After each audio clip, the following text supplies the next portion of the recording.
Hare Krishna. So today we will discuss on the topic of churning the milk ocean, the Bhagavatam and the heart. So in the three classes today, tomorrow and day after, I'll discuss an overview of Srimad Bhagavatam, Canto 8, chapters 5 to 12. This is one of the longest pastimes in the Srimad Bhagavatam, where it extends over 8 chapters, and this pastime is the churning of the milk ocean. The Srimad Bhagavatam has 335 chapters, and it has many pastimes in it. So most pastimes go for 1, 2, 3 chapters, and this pastime goes quite long. And this pastime also illustrates many of the themes that are present in the Bhagavatam. So the pastime itself is about churning the ocean. Along with that, there is another kind of churning also. The original or the first commentator on the Srimad Bhagavatam, whose commentary we have right now with us, there may be commentators before him, but we don't have the commentaries of those commentators. That commentator is Sridhar Swami.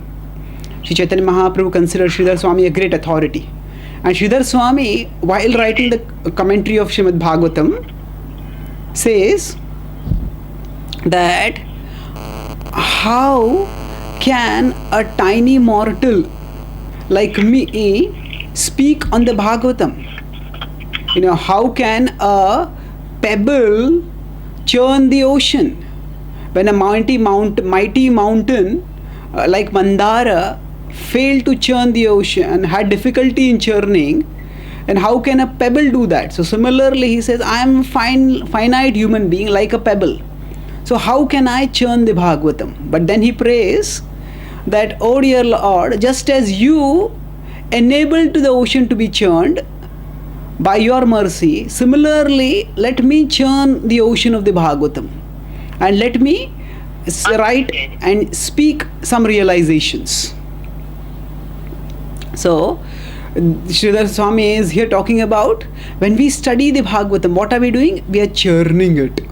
So the Bhagavatam is vast. There are thousands and thousands of verses in it. Traditionally, it is said there are 18,000 verses. So such a vast oceanic scope of the Bhagavatam. It is encyclopedic in content, and it is endless in meaning. And this Srimad Bhagavatam, when we have to understand it, the process of contemplating it and relishing it is like churning. Now normally we use the word churning for, say, churning milk. So we want to make curd, we want to make butter.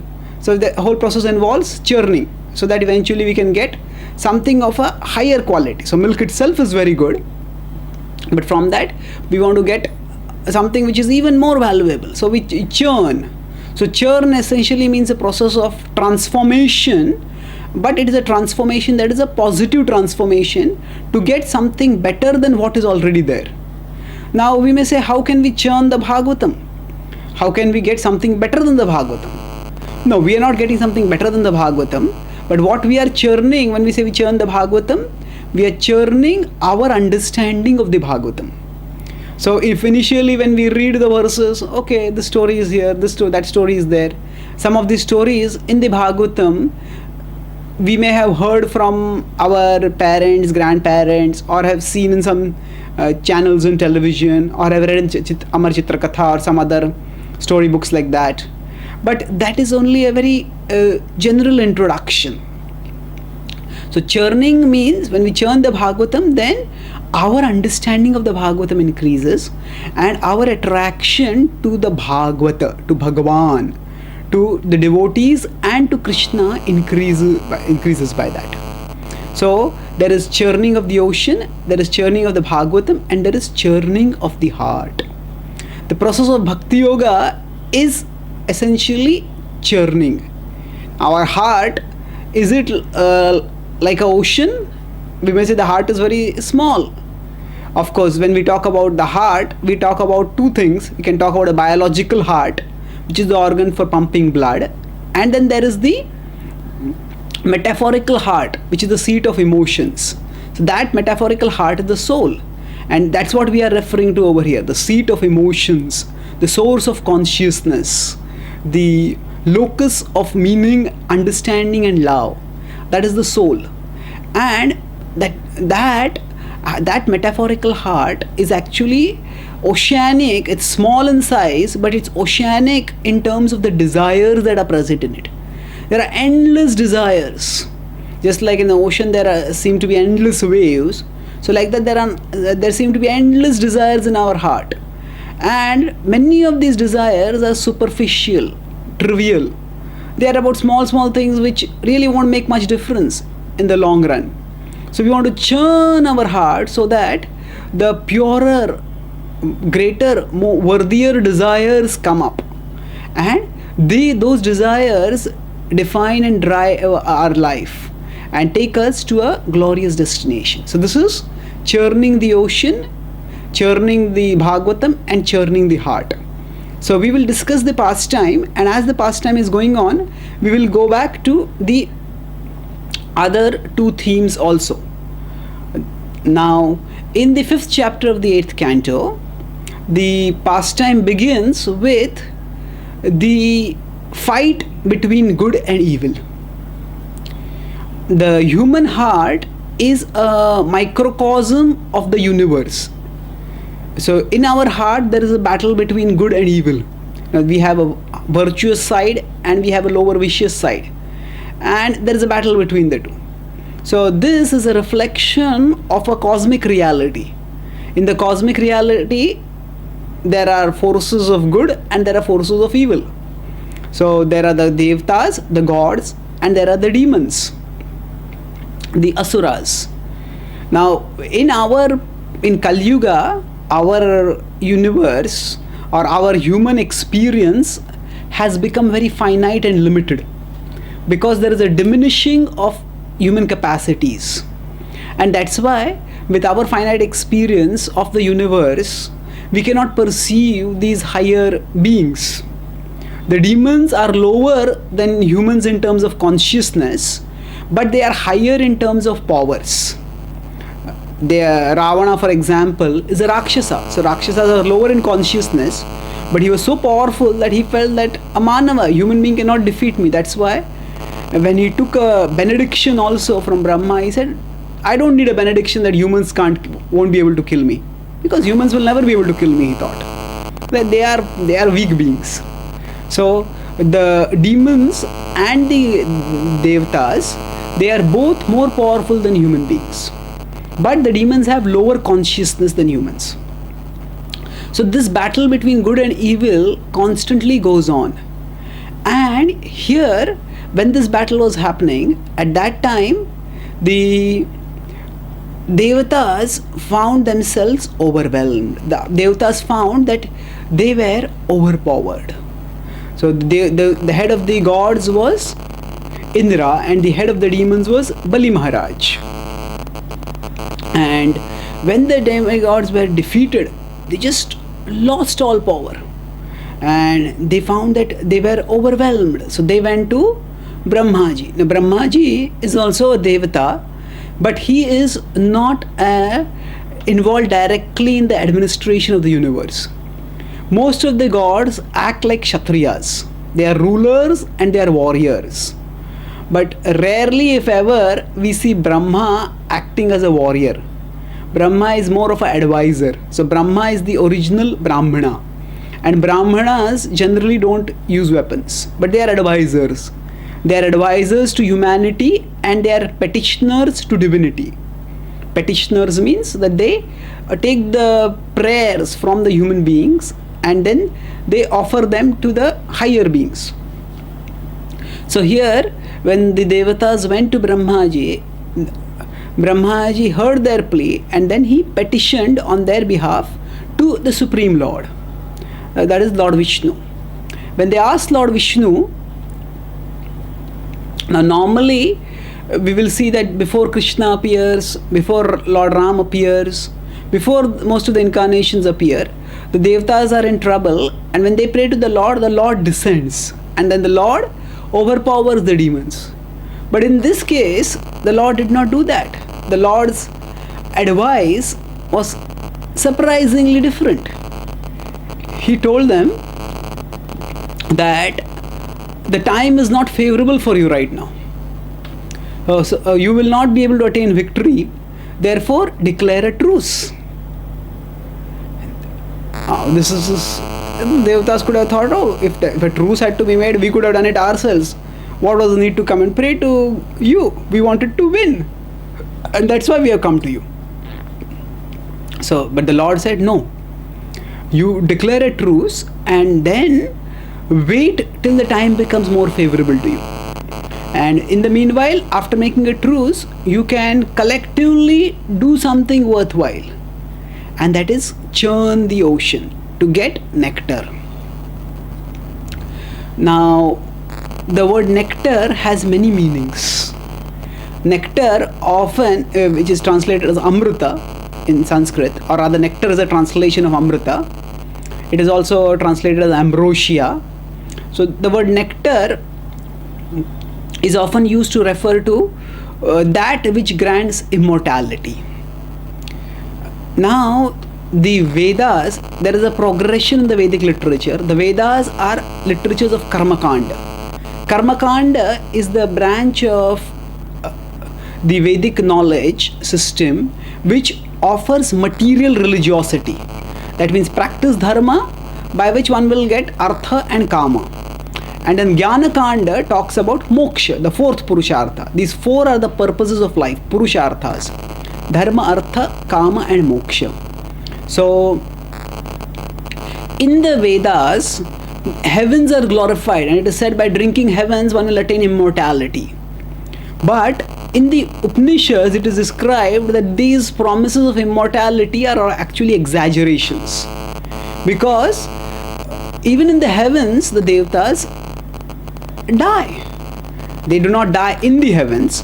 When they have to die, they are sent out of the heavens and then they die. That's how in heavens there is no death, but those who are in heaven have to die. So when they have to die, they are sent out of heaven and then they die.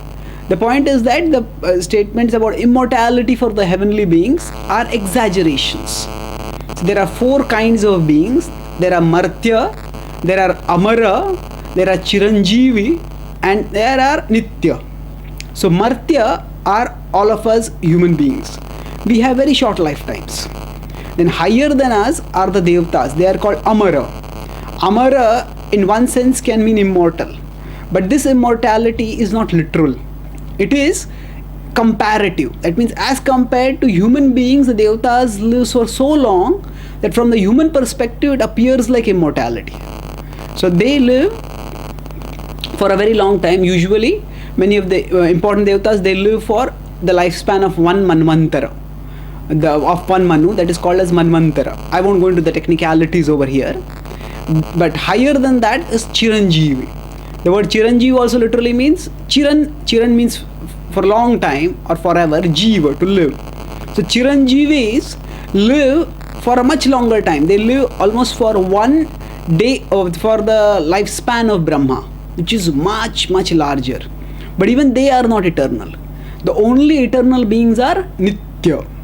They are in the spiritual world.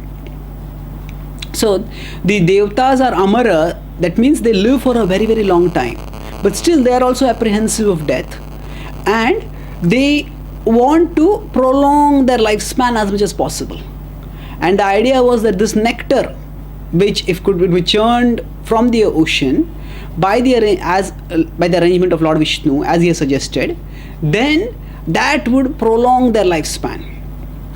Now it's interesting that the demons and the Devatas have similar desires, but different means.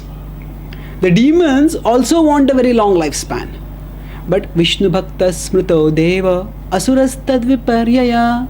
The difference is that the Devatas are Vishnu Bhakta. The Devatas are devoted to the Supreme Lord. And the demons are Tadviparyaya. The demons are opposed to the Supreme Lord. So the demons do not want to follow the Lord. They want to defy dharma, they don't want to practice bhakti, and still they want to gain power and prosperity. But in this case, the demons also wanted the Amrit. So Lord Vishnu had told Indra, who is the chief of the Devatas, that you make sandhi, you make peace, a truce with Bali, and thereby you can gain the nectar by churning the milk ocean, by combinedly doing that massive endeavor. Now, interestingly, in the 5th and the 6th chapters, some important things happen which reflect the mood of the Bhagavatam. So, till now I have told the past time. Now we will talk about churning the Bhagavatam. So, in the Bhagavatam, in between the narration of the past time, there are lots of prayers. So, the Bhagavatam is not just a dramatic book. In the Mahabharata and the Ramayana, we don't find so many prayers. In fact, in the Valmiki Ramayana, there is not even a single prayer to Lord Ram. Why? Because the Valmiki Ramayana starts with the question of Valmiki to Narayan, please describe to me the characteristics of the ideal human being. So Valmiki Ramayana depicts Lord Ram not as God but as the ideal human being. Of course, there are indirect references to Lord Ram as God, but there is nowhere like the elaborate prayers that are there in the Bhagavatam. And similarly, there may be short prayers in the Mahabharata. But the Mahabharata and the Ramayana are narrative driven. The focus is narrative. The Bhagavatam actually is not so much narrative driven. The Bhagavatam takes its time to savor the words of praise that are offered by the devotees to the Lord. So in the 5th chapter as well as the 6th chapter, twice prayers are described. Now the prayers in the 5th chapter are to invoke the Lord's appearance. That means the Brahmaji and the Devatas have gone and they are praying to the Lord. And when they are praying, please appear. So they offer elaborate philosophical prayers. And then after the Lord appears, they again offer prayers elaborately. So what is the reason that the Bhagavatam has so much prayers? Actually, prayer comprises one of the central pillars of our relationship with Krishna, and that's why prayers are important, no doubt. Now, along with that, the Bhagavatam also does a lot of things through the prayers. Through the prayers, broadly, if we see, three things happen. First is that the Bhagavatam conveys emotion. All relationships are a central element in them is emotion. So through the prayers, the emotions of those who are offering the prayers are conveyed. And some of the emotions that are conveyed are remarkable. In the 6th canto, we see Vritrasura. And Vritrasura is described as a very ferocious demon. And his giant body, and he just could crush others just by his feet, and when he would laugh or roar, people would tremble and fall away. And he had bald head and big eyes and huge muscles, very ferocious looking. And yet, what is this Vritrasura offering in his prayers to Lord Vishnu? Ajat pakshaiva mataram khaga stanyam yata vatsatara kshudarta priyam priyaiva vyushitam vishanna mano arvindakshididrukshate tvam.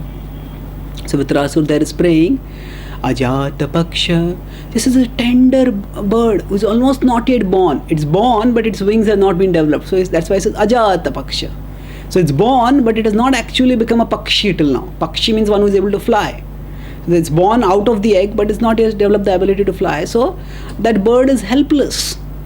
And that bird can't get its food. So Ajata Pakshaiva Mataram Khagaha.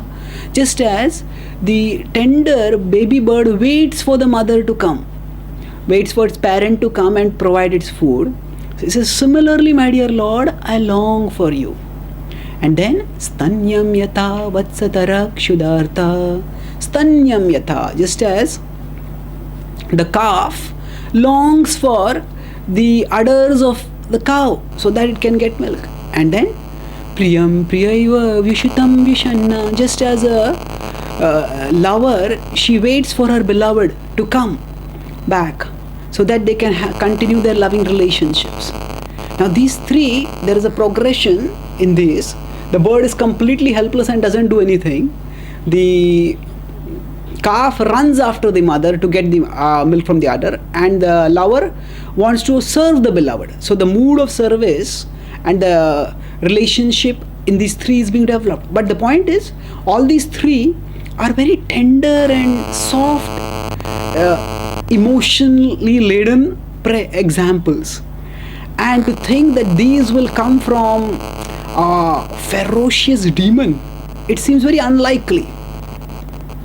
So through these words, the Bhagavatam conveys emotions.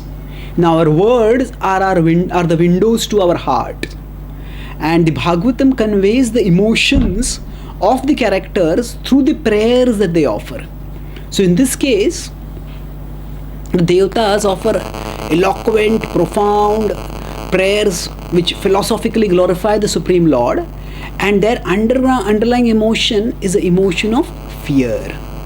Here we don't find tenderness, there is awareness of the glory, there is awe and reverence for the Lord, and there is a recognition of their urgent need for His help. So the emotions are conveyed through the prayers. Secondly, philosophy is discussed. So the Bhagavatam, by describing the glories of the Lord, describes through the prayers the relationship of the Lord with the world, and that comprises philosophy. So the prayers themselves are philosophical education. When we study them, we understand how Krishna relates with the world, how Krishna relates with people, what is Krishna's nature, what is Krishna's position, what is Krishna's power. So all these comprise philosophy, and they provide philosophical education. So that is the second purpose served by the prayers. And the third purpose is that it builds character portraits. Character portrait means, who is this person? What is this person like? So we understand that through the prayers. So we understand people not just by what they do. Generally, when we want to know people, there are basically four characteristics by which we arrive at understanding of who people are. It is what they wear or how they look, what they speak, how they speak, and what they do. So how they look, what they speak, how they speak, and what they do. So now among these, two are connected with speech. And generally this is the way, whenever we meet a new person, we arrive at some understanding. Who is this person? What is the nature? And that comes by these things. So through the prayers, so the Bhagavatam describes the actions that the people do. Okay, this demon did this thing, or this Devata did this thing, or this person did that thing. So through that we understand what that person is like. But through the speech also we understand. So how they speak and what they speak. So through both these we understand what the person is like. And that is also important for developing the character. And in that, so the Bhagavatam, through its prayers, it conveys emotion, it discusses philosophy, and it builds character portraits. So here we see the Devatas typically as material worshippers. The people who go to the Devatas, they are material worshippers. That means they are worshipping the Devatas for getting some material benefits. And similarly, the Devatas themselves are material worshippers. They are going to the Supreme Lord to get some material relief for their problem. And then, so this is the mood which the Bhagavatam builds up. And if we see the various pastimes in the Bhagavatam, essentially will show how karmakanda, that is material worship, is lower, and how that should be abandoned, and pure devotion should be adopted, should be accepted, and should be established in the heart. So at the start of this pastime, the Devatas are in the mood of karmakanda. Now moving forward, if we look at this pastime further, now the Lord could have easily himself descended and killed the demons? Why did the Lord go through the whole ploy or plan of instruct the Devatas to go and churn the ocean, to first form a truce with the demons and together do that? The Bhagavatam itself answers this.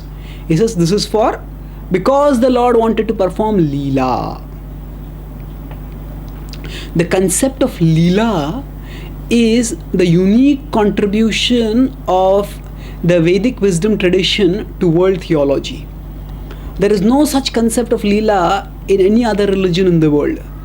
Christianity, Islam, Judaism, they talk about God, they talk about God's glory, but the concept of Leela, what does God do in his own abode, that is not given at all in these religions. Now, actually this raises the question, why should God do anything at all? In fact, Aristotle had a conception of God which was the unmoved mover. So Aristotle was a very important Greek philosopher, and much of the Western worldview, including the Christian worldview, is shaped by Aristotle. So there were two prominent Christian thinkers, Saint Augustine, who was in 3rd, 4th century, and he integrated Christian teachings with Greek philosophy based on the insights of Socrates. Now Socrates had a disciple Plato, and Plato had a disciple Aristotle. Now Plato and Aristotle had many differences. So Aristotle's teachings were integrated into Christianity by a medieval scholar, Thomas Aquinas. So if you look at the Bible doesn't have much philosophy directly, but the philosophic was borrowed by the biblical tradition from the Greek tradition through these primary thinkers. So Aristotle had the idea of God as the unmoved mover. That means he said that God, by the Supreme Being, has to be perfect.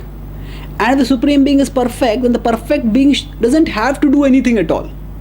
Because normally we do something because we want something. Krishna addresses this in the Gita, Namam karmani limpanti, name karma phale spruha, iti mam yobhijanati, karma bhirna se badhyate. In 4.14 he describes that Namam karmani limpanti, that I do not need anything. Name karma phale spruha.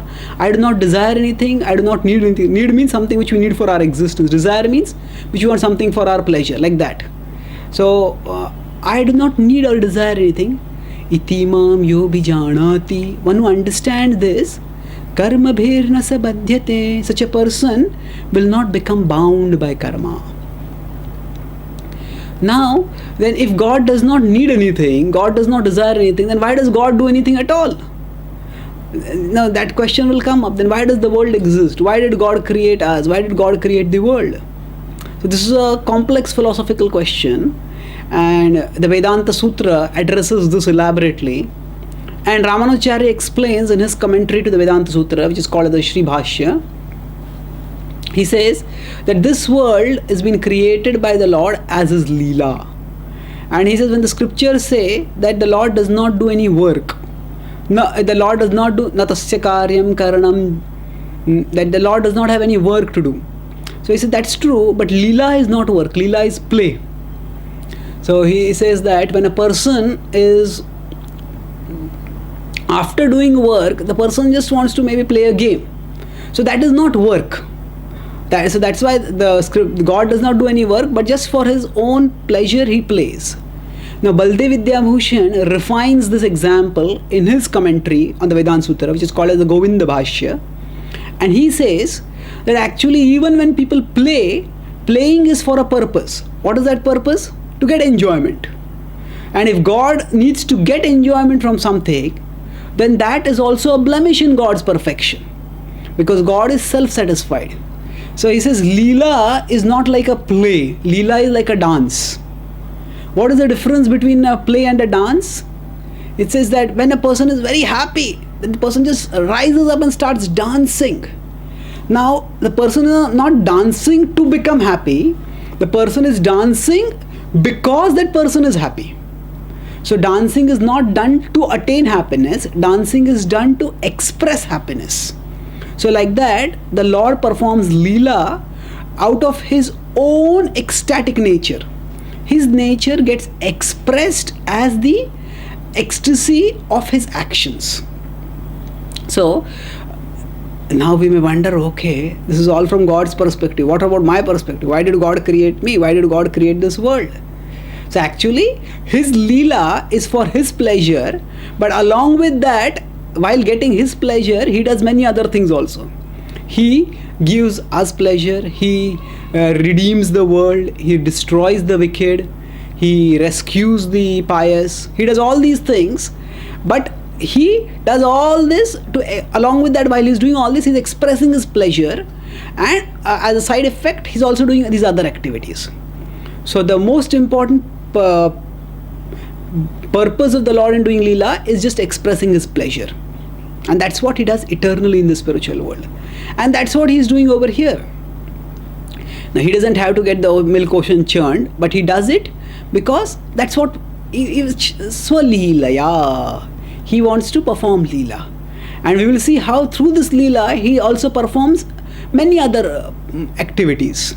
He instructs the Devatas, he chastises the demons, and most importantly, he leaves a legacy of his pastimes for spiritual seekers to study and relish for all of eternity.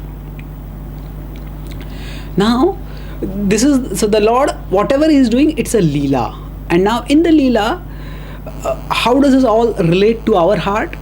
We will focus on the churning of the heart when we start churning, when we start discussing the pastime of the churning of the ocean.